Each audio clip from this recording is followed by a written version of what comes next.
Yo,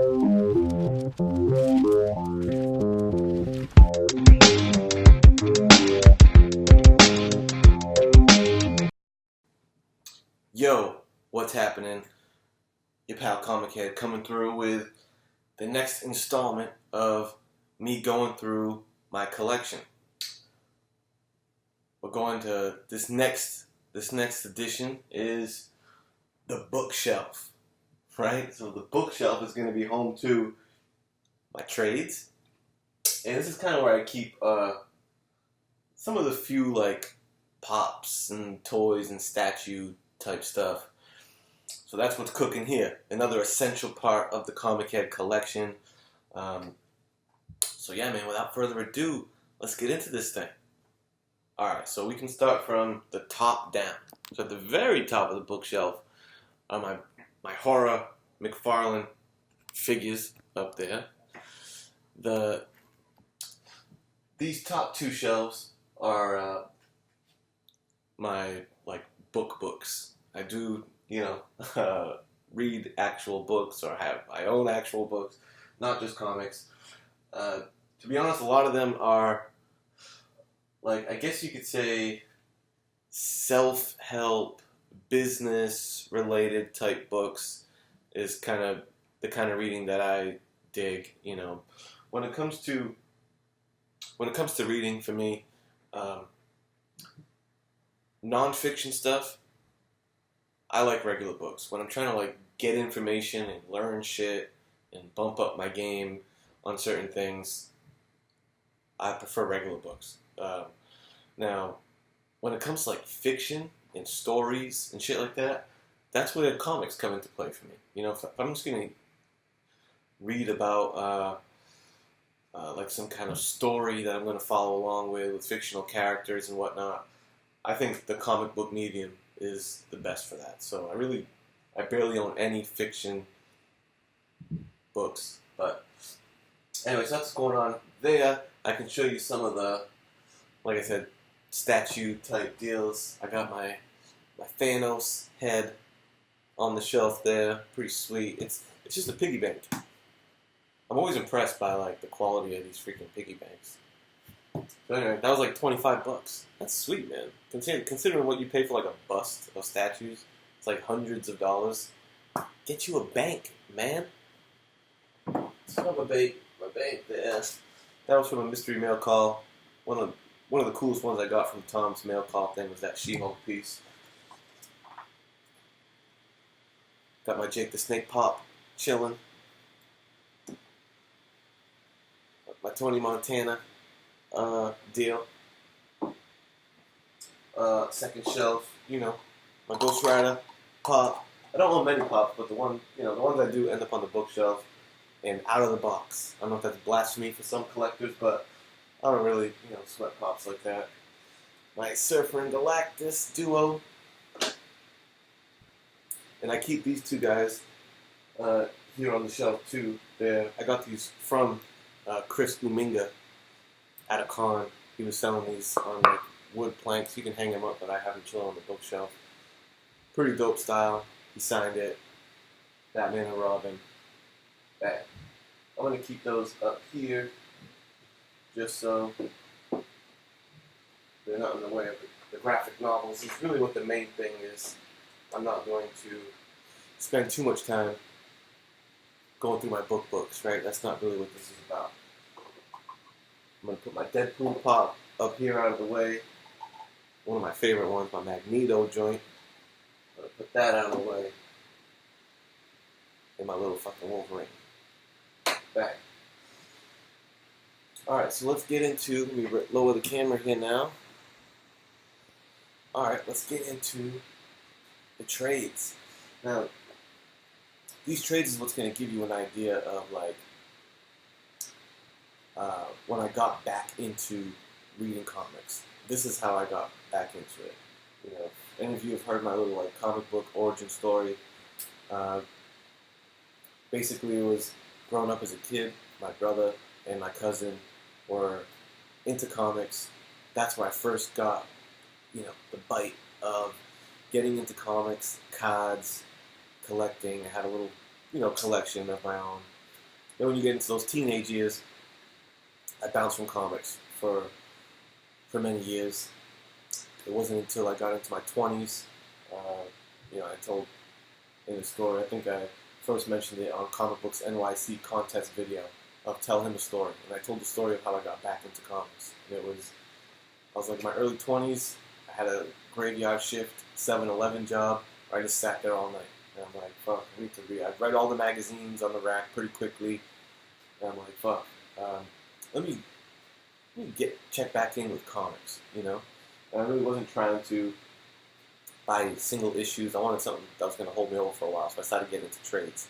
And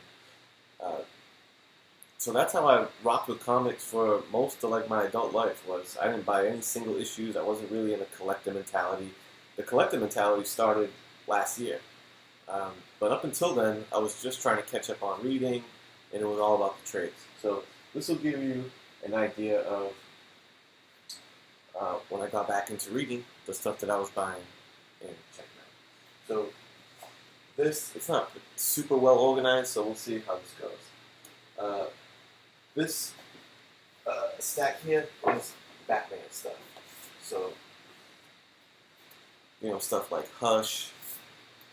This one's a pretty cool Batman Death by Design. And it's like a canvas cover. And just really dope artwork. Black and white. It's really sick shit. So, we got that. Court of Owls.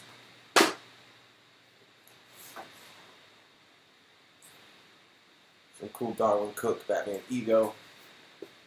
One of my favorite Batman stories, bro, is Batman Earth 1. Jeff Johns and Gary Frank.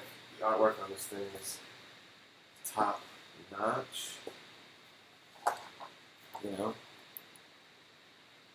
Batman Earth 1, it's kind of like a year one story. It's definitely early Batman, but I like the way that they did that. Hold up from that one. Up on that one, that's indie stuff. Oops. Dropping shit. It wouldn't be a Comichead video without your boy dropping some shit. So that's that one. Hopefully this video is going to not be too tough for me to navigate by pulling books off the shelf and stuff. So see, I try to keep the pace, going as briskly as I can. I had to have Long Halloween in that mug. I recently reviewed this book with Comic Books NYC and JP Budget Collecting. That was a good time. One of my favorite Batman stories. The Grant Morrison Batman and Robin run. Batman versus Robin. Damian Wayne. Of course, one of the first books that I picked back up when I got back into collecting was Dark Knight Returns. Dark Victory, which is like a sequel to Long Halloween. Tim Sale, Jeff Loeb. This Joker story, Death of the Family. I haven't read the whole thing. You can see that's my bookmark there. So I never finished that, actually, that story. And Batman Noel. Someone got me it for Christmas. I was like, alright, good call. Now, one more Batman. Batman Incorporated. Now we're gonna get away from Batman. I think that's all my Batman trades right there. Identity Crisis was a good one when I got back into a cool little murder mystery Justice League story. That's an indie. I'm gonna try to keep it somewhat organized. Justice, Alex Ross.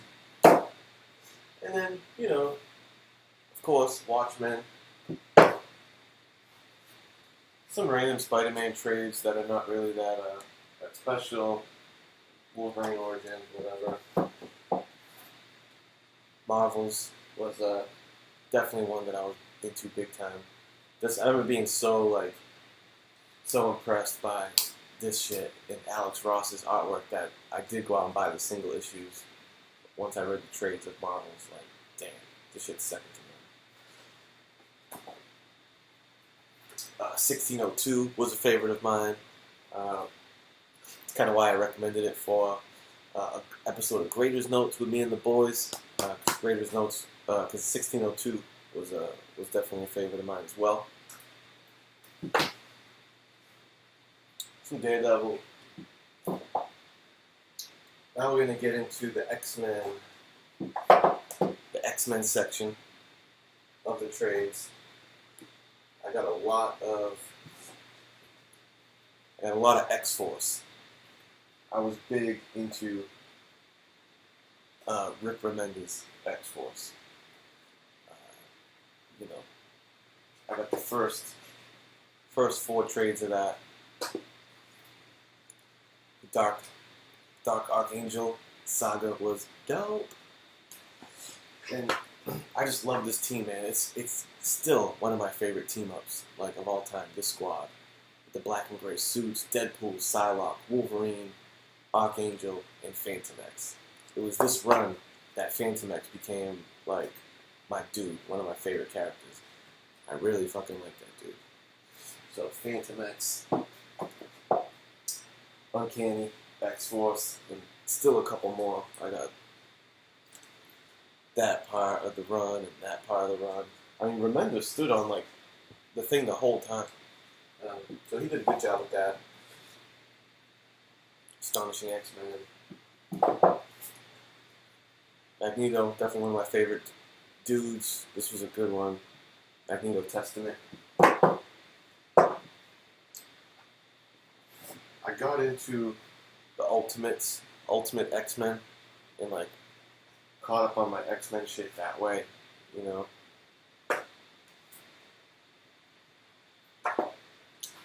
I thought it was pretty cool. Like, as far as, like, reboots go, the Ultimate era, or the Ultimate series, that was kind of what I was reading to catch up on, like, what was going on in Marvel, was the Ultimates. I was down with the noir era of books. X-Men Noir was pretty cool. Punisher. I got a pretty good amount of Punisher. Punisher Max. This is the Jason Aaron, Steve Dillon run, which was hot fire. You gotta read. Steve Dillon's artwork is perfect for Punisher. So I would highly recommend the Jason Aaron, Steve Dillon Punisher run. Faux show. Crazy shit goes down in that run. But, and that's just kind of a random one. But, the Garth Ennis Punisher run is pretty hot fire. I don't think he started the shit with Dillon, but when he did link up with Dillon, good shit. This was like a spin-off of Marvel 1602 of just Spider-Man, and that's the one thing about 1602. It's like the main story was good, but it really all the spin-offs and sequels was kind of like the Ultimates. You know, I read me some Civil War. This here is this is another one more Punisher run. Pretty cool. Put that with my Punishers. These books here, this is all. This is the entire Preacher run, which, man, I loved me the Preacher run of trades. I got the whole series. The whole Preacher series there. League of Extraordinary Gentlemen. Thank you very much. Now we're going to get into, this lower rung here. These first couple, that's Arnold Schwarzenegger bodybuilding book. Small business startup kid. I have a couple of art books. So this is the Brian Bolland cover gallery book. covers the whole Wonder Woman run, and the whole deal. So, big fan of my boy Brian Ballin. Ooh. I got the Mythology, Art of Alex Ross book. You know what? While I'm on art books, I guess I can hit these up down here too. This is the Absolute Edition of Kingdom Come. I actually bought this recently. This thing is fire. It's one of the coolest ways to read Kingdom Come. I have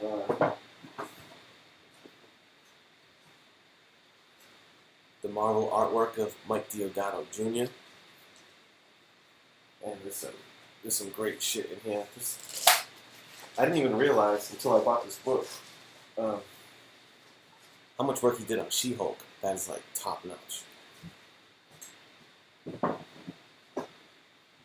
You know, another somewhat recent acquisition for me that I went through in a recent video. If you want to see what's going on inside here, I love this fucking thing.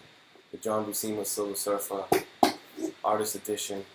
It's all his original pages, art pages, scanned in. IDW bought the whole library of it. I don't know if library is the word, but whatever. Fire. Check that out. The little Thor statue that my brother and my nephew got me for Christmas. Court of Owls mask. That's how I got the Batman Court of Owls trade. Alright, continuing down here. Kraven's Last Hunt. Playa. Love me some Kraven. Another art book, Art of Marvel. The only omnibus that I own is the Punisher omnibus, which is pretty good. A lot of shit, a lot of Punisher reading in that mode, but Frankenstein Punisher is in this, which was meh. You know, Ultimate Spider-Man. For this shelf, I'll just show you the highlights. Some of it's whatever. Batman, Superman, run. Great J. Lee artwork all throughout here.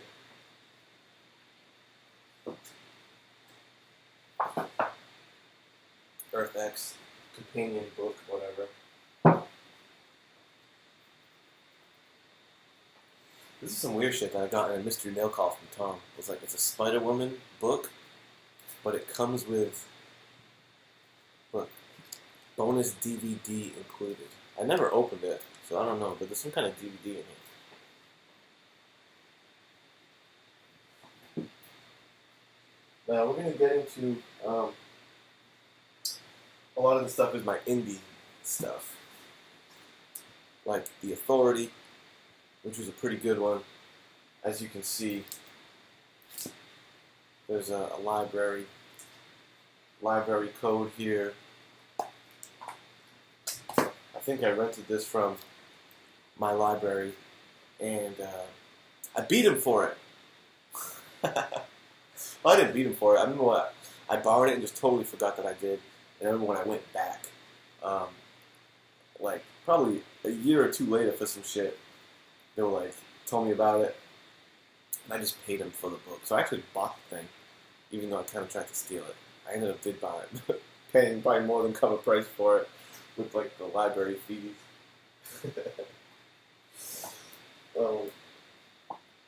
Maintenance, which is actually a pretty dope read.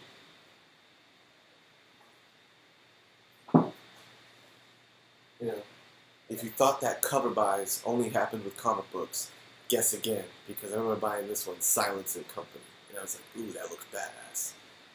And I remember reading it, and I'm like, it's not that good.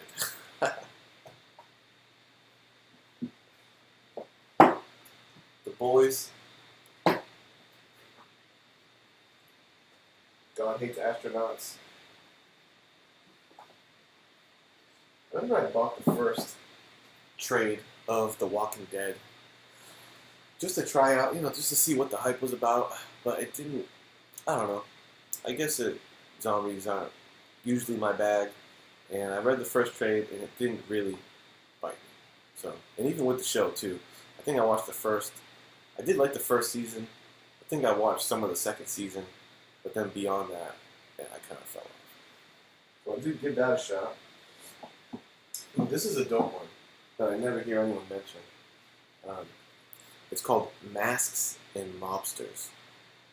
And it was fucking cool. It was like a mashup of like you would expect, crime mobsters and heroes. And it's fucking pretty cool. And the art inside was clean. I don't know if I can find one of the heroes. Shit like that. But it was just cool to see like mafioso mashed up with mass vigilantes and shit. It's cool.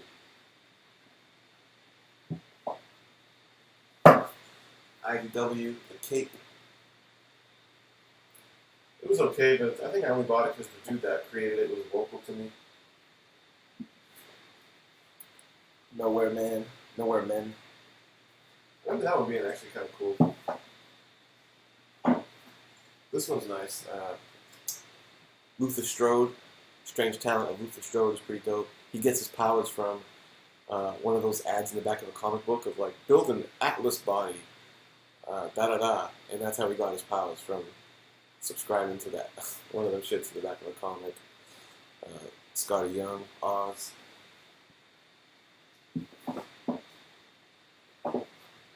Stack. 5 Weapons, which is basically kind of like Deadly Class. It was like a assassin school for kids.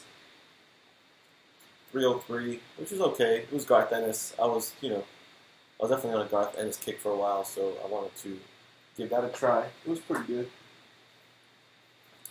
A little historical action. The Great American Documents, which is just what you think. It's like different bills and proclamations and Constitution stuff. The Maryland Toleration Act. So, it was making learning fun with comic books. It actually was it's pretty cool to have. Manhattan Projects.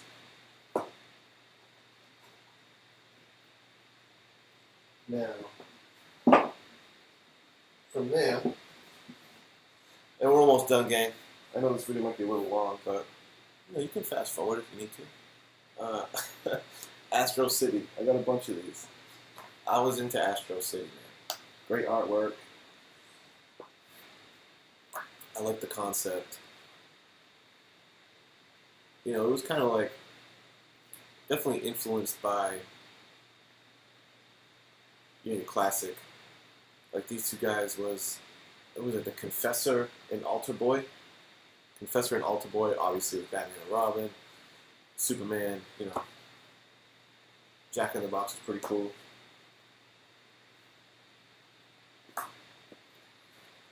Bang, so I got some Astro City.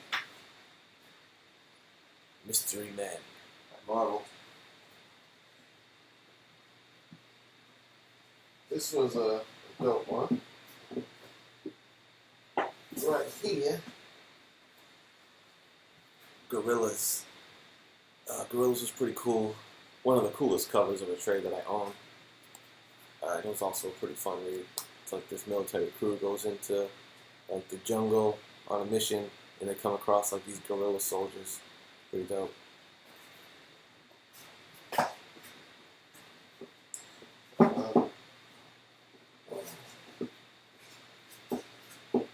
Sorry, gang. Here we go.